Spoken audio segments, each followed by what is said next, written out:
Welcome to Jerusalem Minute here on JNS TV. My name is Josh Hasten. I am here in studio with Alex Traiman. We are in Jerusalem, the heart of the Jewish people.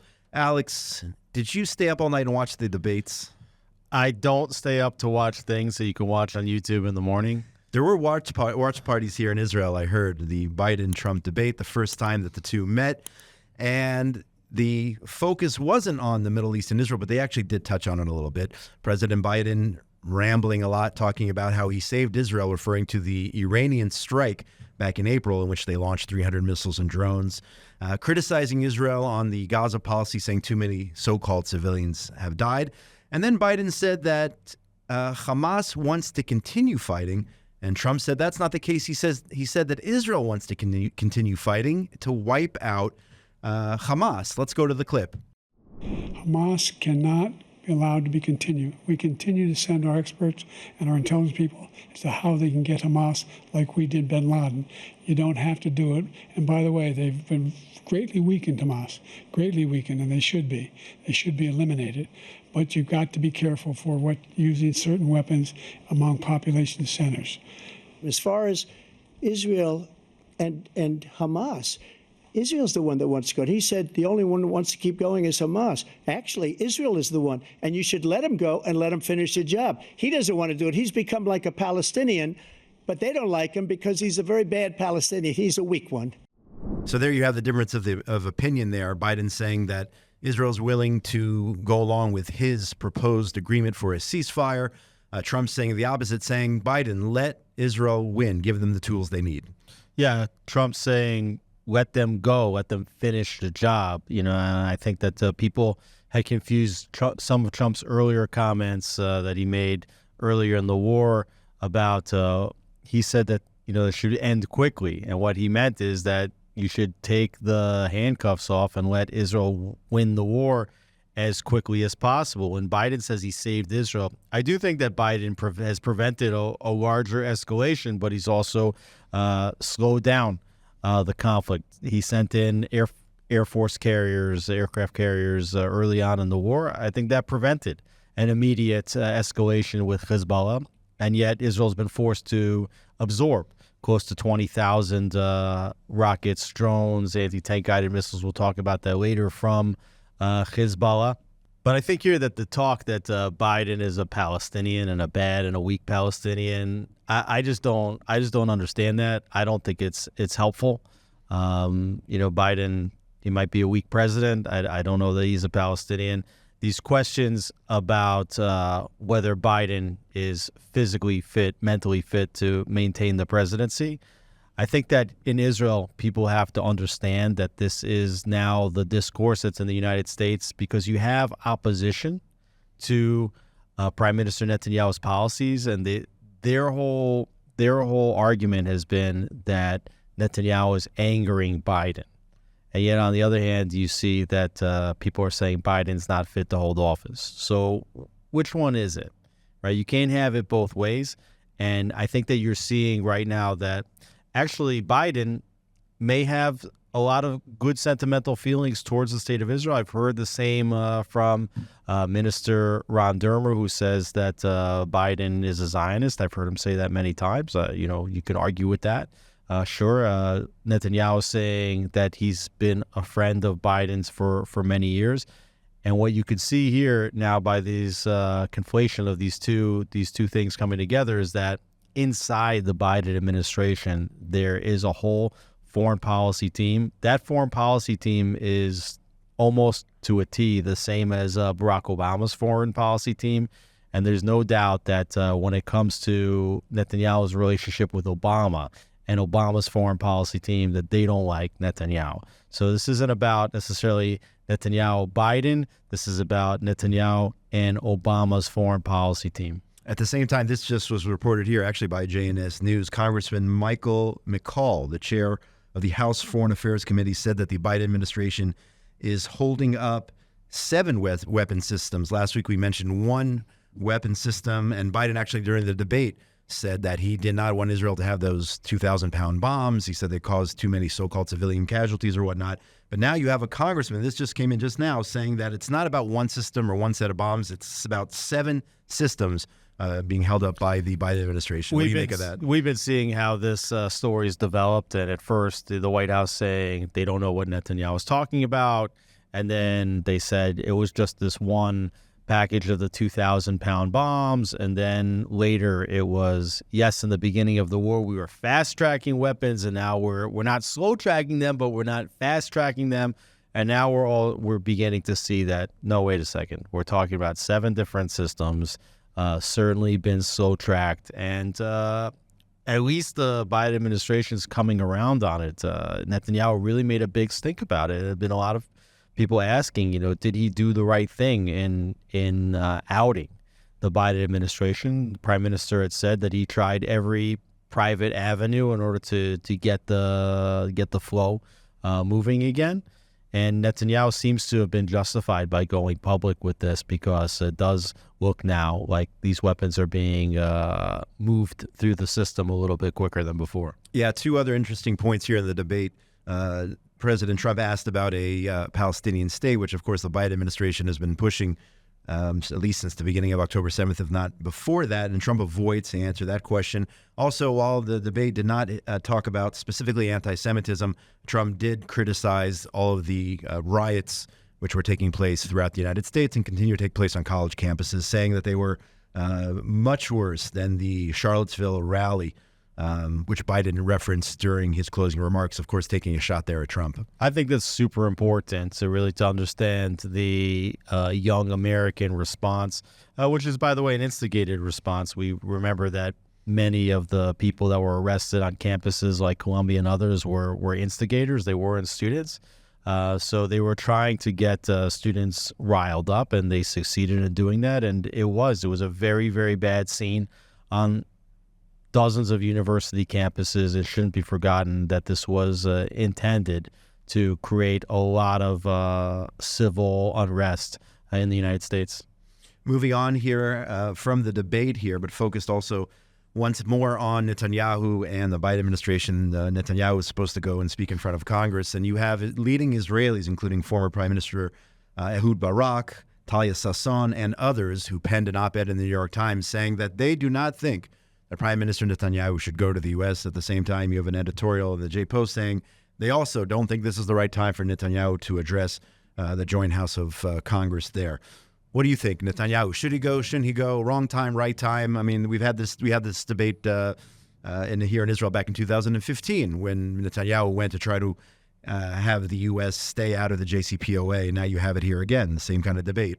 Well, you have an invitation that is to a joint session of Congress. It was signed both by Republicans and by Democrats. The invitation was signed by Chuck Schumer, who, remember, he called for a new election in Israel. He said basically Netanyahu has to go, and yet he signed the invitation also for Netanyahu to come.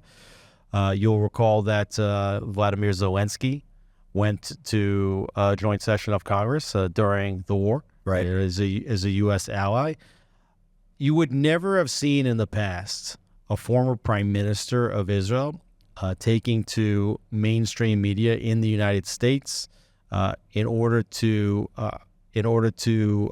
present an opposing opinion on Israeli foreign policy. That was just an unwritten rule.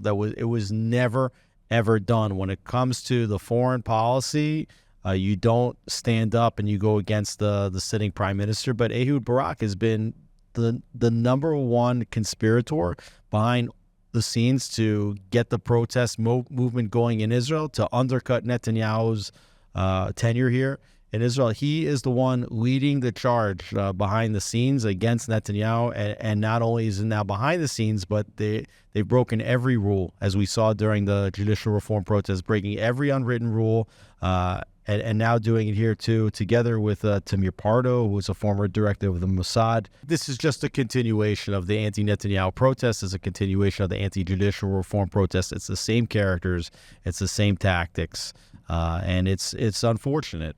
This gets my blood boiling, honestly, to have leaders, or former leaders of the state of Israel, turning to an audience, which isn't a local Israeli audience. They're saying this in English. They're saying this in the New York Times. They're talking to foreign audiences and ripping the state of Israel. We're fighting a war on 7 different fronts. And whether you like the prime minister of the state of Israel or not, I think it's despicable to go into the New York Times and make these comments right now when Israel is in peril here on 7 different fronts, fighting for its survival. I think it's just absolutely abhorrent. This is the strategy of the left wing in Israel, okay? They have been trying to knock Netanyahu out at the polls for years, okay? And what did we see? 5 consecutive elections where Netanyahu ostensibly won all 5 elections.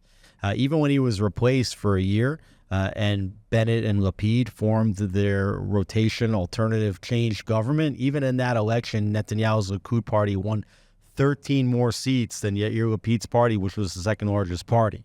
Okay, so Netanyahu won basically all 5 elections in a row. So what can the left do if they can't convince the electorate to pick another leader? And by the way, this country is not moving left-wing after October 7th, okay? If anything, this country is going to take a strong step, a major shift over to the right further than it's been after October 7th. So what is the left wing trying to do? They realize they cannot affect the domestic electorate here, so they are trying to put external pressure on Israel so that they can then go and turn to the electorate and say, look how Netanyahu is ruining the relationship with America. Look how Netanyahu is ruining the relationship with diaspora Jewry in the United States. This is a strategy. So they're using every lever that they have to create this foreign pressure in order to then take that message of that pressure back to the Israeli electorate in the hopes that somehow or another that the electorate will pick the side that they want, which isn't the side of the right. The left wants to get back into power, and in order to get back into power, they got to get Netanyahu out of the way. Yeah, and it's a lack. I think it's a lack of, just sticking on this one more time, a lack of morals here. I know plenty of people who are on the right side of the political spectrum here in Israel. When they go to the United States, and even if there's a left-wing government in power here in Israel, they refuse to speak out against the government in front of foreign audiences. So I think this is above and beyond the pale. But you had the opportunity, switching gears here, to speak to Senator John Fetterman, who, in my opinion, has been a pleasant surprise, a Democrat from Pennsylvania. I wasn't aware of these policies that he had before the election, before he was elected into office. He criticized calls for recognizing an independent Palestinian state, saying that they are a reward, that this would be a reward for Hamas if you had a 2-state solution, going against his own party there. What was it like speaking to the senator? Well, it's really interesting to sit down with John Fetterman. First of all, he's a towering figure. He's got to be at least 6'6". He comes into the room. He's wearing a hooded sweatshirt. He's got tattoos. He doesn't look like he's a U.S. senator. Like I've been interview Lindsey Graham and other senators here, and they're dressed in the suit and a tie, and they look the part, and Fetterman does not look that part. And he ran as a progressive in the Democratic Party, and yet he made it very clear that he does not identify with the progressive fringe, as he called it, in the Democratic Party today, specifically on the issues of the Middle East. He's a very big fan of the state of Israel. He thinks that Israel is what's right in the Middle East, not what's wrong in the Middle East. He understands that Israel needs to defeat the terror entities here, specifically Hamas. Not only did he say that a Palestinian state right now would be a tremendous reward for the October 7th attack, but he even went as far as to say that he would not sign any aid package for the rebuilding of the Gaza Strip as long as Hamas is in charge. He said otherwise, this aid, these resources are just going to go in to replenish Hamas. Now, with regard to this invitation to Congress, Fetterman said that, of course, Netanyahu should come to Congress. He said, you agree with Netanyahu, you don't agree with Netanyahu, you should want to hear what he says. He says the United States is giving billions of dollars to Israel. You should want to hear what the prime minister of that state has to say about it. And he disagreed with the shenanigans of boycotting or protest. He said, go in. This is the democratically elected prime minister of your ally, and go and listen to what he has to say. You don't agree with it. After the fact, you say what you disagree with. So I think it was really refreshing to hear Fetterman. I think that not only is he among the most pro-Israel Democrats in the Senate, but I think he's as pro-Israel as any Democrat or Republican for that matter. And, I think that Fetterman said that when he was here, so many people just walking up to him and thanking him for his support And I think we should all be grateful for his support. Absolutely. A pleasant surprise. Check out the full interview, Alex Traiman's interview. And I would just add one other thing, just on a personal note. He has a processing issue. When we were doing these interviews, he has a simultaneous transcription on a tablet right in front of him, as you're talking, so you can read what you're asking as you're asking it to him. But it's very clear he's very sharp. He was asked a lot of trick questions, by the Israeli journalists that are always trying to trap whoever comes here. He didn't give in to any trap. Everything he said was very calculated, right on point. He's very clever, despite the fact that he does not necessarily look the part, and it looks like maybe there are certain still repercussions after the stroke that he had earlier, but he's very smart, and he really gets what's happening here in the Middle East. Check it out on jns.org, the full interview, Alex Traiman with Senator John Fetterman. Switching to Gaza here, we've been hearing for weeks now that the people of Gaza are starving. There's a famine in Gaza and a major humanitarian crisis. But that being said, a new report, a UN report actually came out saying that there is no current data which support the claims that there is a catastrophe in terms of hunger in Gaza, even though we've been getting that from so many different corners for weeks and weeks and months now, saying that there is a catastrophe going on in Gaza. And apparently even a UN agency says that's not the case. Right. And this is a continuation of the propaganda that's being spread, number one, about the death tolls, right? We saw that the UN recently had to cut back the estimates by 40% of the women and children that were claimed killed in Gaza. And once it became clear that this whole genocide thing is really petering out, and that people understand that there's not been a genocide, and people understand that the number of civilians killed is much, much lower than they say. And by the way, I spoke just this week to a reservist who spent 5 months in Gaza. He said if there was 30,000 people killed in Gaza, he said you would see bodies. You would smell bodies. He said you don't see bodies, you don't smell bodies. He said that there's no way that there's 30,000 people dead inside the Gaza Strip. He said his unit, they have not killed that many people. So that's very interesting to hear. And this is a continuation, just really the amount of humanitarian aid that Israel's facilitated going into Gaza. There's an argument to be made that there's just as much, if not even more, food going into Gaza than there was before October 7th. And so any claims of a famine in Gaza are very much exaggerated. It doesn't mean that there's not a major catastrophe in Gaza. Israel has caused a major catastrophe in the terms of a tremendous amount of property damage. Okay, property and infrastructure has been really hit very hard by the IDF since this war started.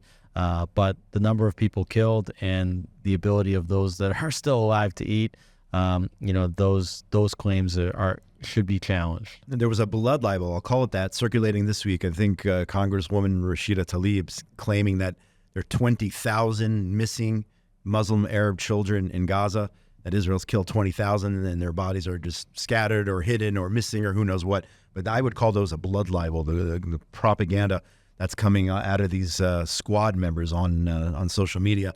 But back on the war in Gaza, IDF is back in Sajaiyaa, a neighborhood we've been talking about, Rafah in the south, but they're back in Sajaiyaa further to the north. The IDF killing 40 terror operatives over the weekend, and since this report came out, I'm sure we've killed other terrorists as well. Unfortunately, 2 soldiers killed in the Sajaiyaa neighborhood. Another incidents here of terrorist heads popping up in different areas. We talked about Jabalia, and now the idea of focusing back on Sajaiyaa. Sajaiyaa, I think it's called. It's in central Gaza. It's near Gaza City. It's right near the Salah el-Adin corridor that was been used for humanitarian aid, which indicates that Israel was not operating strongly in that area because they were using that corridor specifically to allow Gazans to move from north to south. But as we're seeing in other parts of the Gaza Strip, the IDF needs to move back in. And this is a very serious operation that's taking place. And it could be that the IDF will be operating in that town for several more weeks.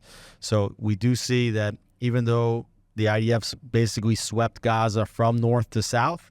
They are putting different battalions back into different places to as Hamas operatives move and shift, on the basis of where the IDF has been operating. They now have to go and clean up these other areas where Hamas makes new strongholds. Yeah, let me be clear. Sajaiyaa, sorry, I mispronounced that, but that is the neighborhood in northern Gaza where the 98th Division is currently targeting Hamas terrorists. At the same time, Iran is the head of the octopus, and they're continuing to try to support all these terror proxies throughout the Middle East. And now we got a report saying that the Palestinian Authority has informed Israeli media that Iran is trying to help the terror groups in Judea and Samaria and provide them with some of the similar weapons which Hamas is using in Gaza. We're talking about long-range rockets, which, if they're successful and they're able to get into their hands, potentially could be targeting directly some of Israel's major population centers from the neighborhoods in Judea and Samaria, Tel Aviv, and all the major, about 75-80% of this Israeli population lives down in the lowlands below. But this is intelligence from Ramallah indicating that Iran is trying to smuggle these explosives and other resources through Lebanon, in Jordan, into Samaria to continue to attack Israel on that front. You don't even need long-range weapons in Judea and Samaria. I don't think people truly understand how small and how narrow the state of Israel is. I mean, from where you live, from where I used to live in the town of Beth El, which was just next to Ramallah, I could see with my naked eye to the Mediterranean Sea on the one hand and all the way to the mountains in Jordan on the other, okay? We're not talking binoculars. You could see straight across the country. The country is very small. It would take a jet that was moving like from Iraq, Jordan, going towards Tel Aviv. It would take that jet 90 seconds to go across the entire country. At the narrowest point, Israel is only 9 miles wide, and when we talk about Judea, when we talk about Samaria, Judea south of Jerusalem, Samaria north of Jerusalem, Ben Gurion Airport is less than a mile away from hills in Samaria. So you don't need long-range weapons to hit Israel's national airport. If you have these anti-tank guided missiles, if you have even Qassam rockets like they have in Gaza or in Lebanon, you can do tremendous damage to the Israeli home front. And when we talk about Iranian smuggling, we know how Iran has smuggled weapons through this land bridge that they've created in Iraq and across Syria into southern Lebanon. The reason why Hezbollah has 150,000 to 200,000 weapons is because of this smuggling. And there is no doubt, and the Prime Minister said it this week, that Iran is trying to destabilize Jordan. Now, Jordan has the longest border with Israel, a north-south border, and much of that border goes on areas that are controlled by, that are part of the Judea and Samaria, which is jointly controlled by the Palestinian Authority. So if you get weapons smuggled across the border, they get very easily into these Palestinian Authority-controlled territories. There was an arrest made just over a year ago of a Jordanian member of parliament that he had smuggled over 200 guns into Israel, and he was caught after many such trips. There's border crossings, border infiltrations. They are definitely trying to destabilize Judea and Samaria because, as I said, that territory really abuts much of the Israeli home front, including the areas near Tel Aviv, and circles Jerusalem on 3 sides.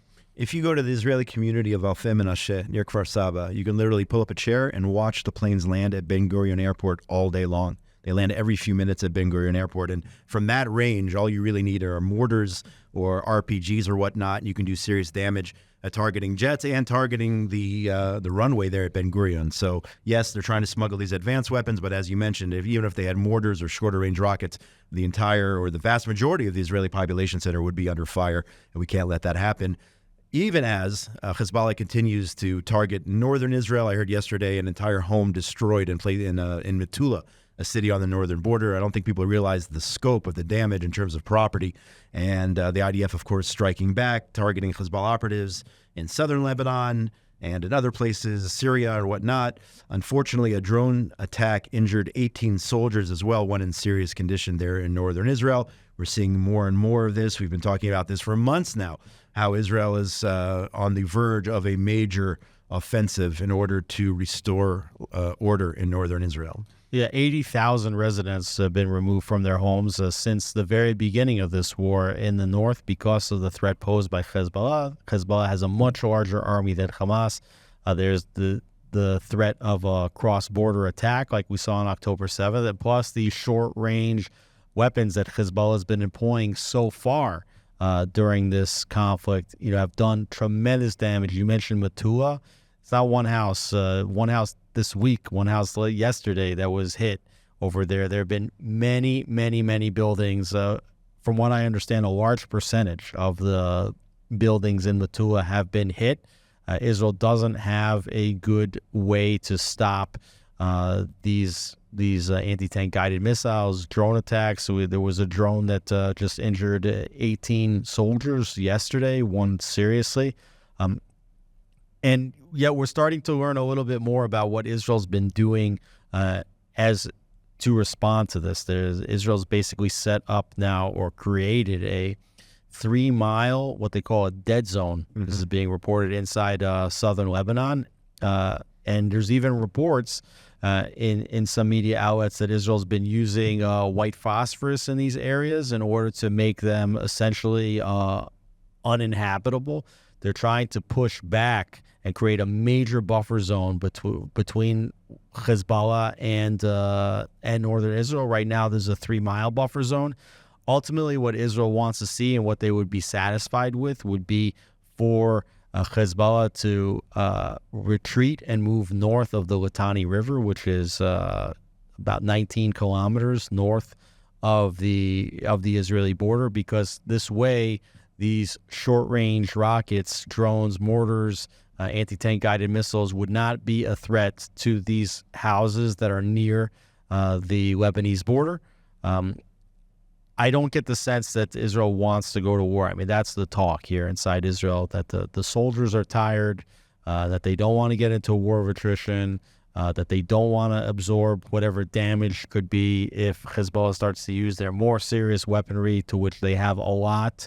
And they're also gauging that Hezbollah doesn't want to have a war either, because Israel's done a lot of damage inside southern Lebanon. There's reports that, similar to the way Israelis have been evacuated from northern Israel, many Lebanese have been evacuated from the Lebanese side of the border, and that Iran doesn't want to lose 2 of its major terror proxies before it gets to nuclear threshold.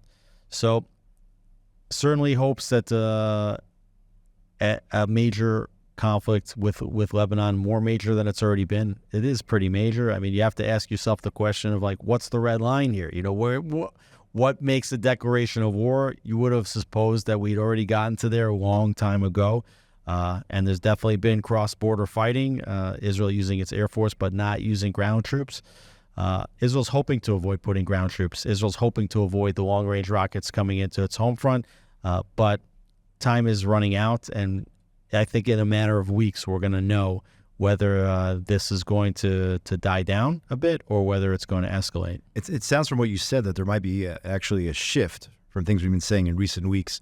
I guess maybe even from last week's show to this week's show in terms of what Israel wants. I mean, we were talking about, weeks ago, we are near war. It's going to happen. I'm talking about a full-fledged war. And based on what you said right now, it sounds like Israel is realizing that perhaps a full war with Hezbollah is not the way to go right now, and it's not the appropriate time, and we have to find a different way to get our 80,000 residents back at home. Well, Israel, has clearly lost deterrence, right? On the one hand, they've managed to keep Hezbollah from using their major weapons, but we're over 20,000 cross-border attacks with drones, mortars, etc.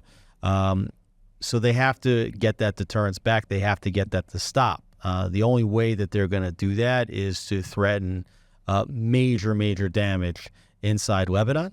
Remember that Hezbollah doesn't control Lebanon to the same extent that Hamas controls Gaza. Hamas and Gaza are the same thing, okay? Hamas is the entire government in Gaza, and if you would poll Gazans even today, you would see that there's widespread support for Hamas inside Gaza.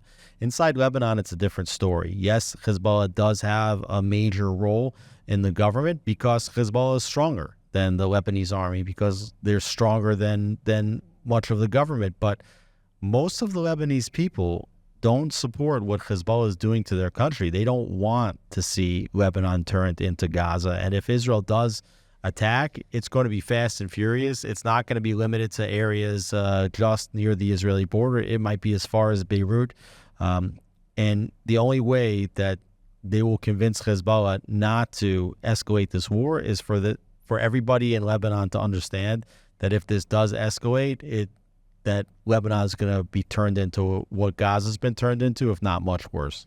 We'll see what happens. We'll continue to monitor this as we proceed in the weeks ahead. We just have time for one more story here, something we haven't touched on the program. IDF must start drafting the Haredim, the ultra-Orthodox. An historic ruling, the High Court says the government must draft Haredi men, ultra-Orthodox men, into the IDF. A unanimous decision also says the state is barred from financially supporting yeshivas. Those are houses of Torah study whose students are eligible for the draft, noting burden of inequality is more acute than ever. It's something we haven't talked about. What do you think about this historic ruling? Well, this has been one of the most contentious social issues in Israel for a long time. It's an issue that touches on sensitivities. I think most Israelis feel very clearly that all Jews should serve in the military. And yet, how you do it is challenging. Certainly doing it now, on the one hand, you have an excuse, a very clear excuse, because you've drafted over 300,000 reservists and soldiers since the beginning of the war. Not all of them are serving right now, of course, but many, many people, being called up over and over for reserves. Israel just extended the law, the age requirement for reservists, because there is a shortage. So most Israelis recognizing that it would be good to draft Haredim, the Orthodox, into service. They've been trying to avoid that for a long time, thinking that Torah service is more important. But I think that there's a lot to this. Number one, the Torah basically says, members of every single tribe from the age of 20 and up need to go to the army. So it's not against Torah to serve in the army. In fact, it's with Torah to go serve in the army. I think from a religious perspective, it's going to be great to get Haredim into the army, because, quite frankly, this is an army that's controlled, like many of the other institutions in Israel, by the left wing. And you have soldiers that don't know the Bible. They don't know the Tanakh, okay? They don't understand why, when they're in a place that the international community calls Nablus, which is just filled with hundreds of thousands of Arabs, they don't know what they're doing there, but somebody that studied the Torah, the Tanakh, will know that this is not Nablus, which was a name, Naples, that the Romans gave this place when they tried to de-Judaify it, but this is Shechem, and this is the place where Joseph's tomb is. That when they're Hebron, they don't see a city with 200,000 plus Arabs. They see the tomb of Abraham, Sarah, Isaac, Rebecca, Jacob, and Leah. And they understand what it is that they're doing there. And at the same time, the left is using this as a major wedge issue. They want to do this now. The court wants to do this now in order to get the Haredi parties in the government to want to bolt the government. That's what they're getting at. And there's a good argument to be made that the left wing doesn't even want the Haredim in the army, because they do not want to facilitate their lifestyle in the army. They've been promoting a progressive agenda in the army, which includes women serving in combat units, which is something that Haredim don't want to see. They don't want to facilitate advanced Torah learning while serving in the army, which shouldn't be any kind of contradiction at all. But ultimately, I think if Haredim do get into the army, it's going to be good for the state of Israel, and hopefully the long-term result would be that the left wing loses control ultimately of the army, because it gets overrun by those that have a religious backing in the military. So not just an IDF issue, but a political issue, a religious issue, a biblical issue, a historical issue, all those things based on this story. And I have a feeling even with the court ruling, we are far from done. This is not the last we are going to hear about the whole entire issue of ultra-Orthodox serving in the IDF. But we've seen protests in the streets already by blocking highways. Right. And this is exactly what the left wing wants. On the one hand, they want left-wingers out in the streets protesting the government. They want Haredim protesting the courts. They are trying to sow internal dissent. They talk about civil war, which, by the way, Emmanuel Macron just used the same terminology in France. So you see that this is highly scripted playbook, progressive playbook to cause internal dissent and chaos inside the country. It's very dangerous because they're doing it during a war. The internal dissent during last summer was one of the factors that probably led Hamas, Hezbollah, and Iran to think that this was a good time to actually attack Israel. So it really weakens the country. It divides the country at a time when the most important thing that the Jewish people could do is band together in unity. You have, once again, the left wing trying to sow internal dissent, trying to get external pressure on the state of Israel, all focused on overthrowing the current government, which includes Netanyahu, which includes Haredim, so that the left wing can get a left-wing government back in power. Folks, let's stay united. We had that sense of unity after October 7th, and now we are 9 months into this war. Let's stay united. Let's finish up Hamas. Let's deal with Hezbollah as we should, and bring back peace and security to the state of Israel. That's going to have to come from the people themselves. From within. People have to stay united because there are so many forces here that see their own power as much more important than internal unity. And the media, the politicians, they are trying to divide the people. So the people have to recognize what's going on, and they have to overcome what's taking place here and unite despite all of these elements trying to cause divisions. And on that message of unity, and let's certainly stick with it, that's all the time we have for today. Another edition of Jerusalem Minute here on JNS TV. Saying thanks so much for joining us.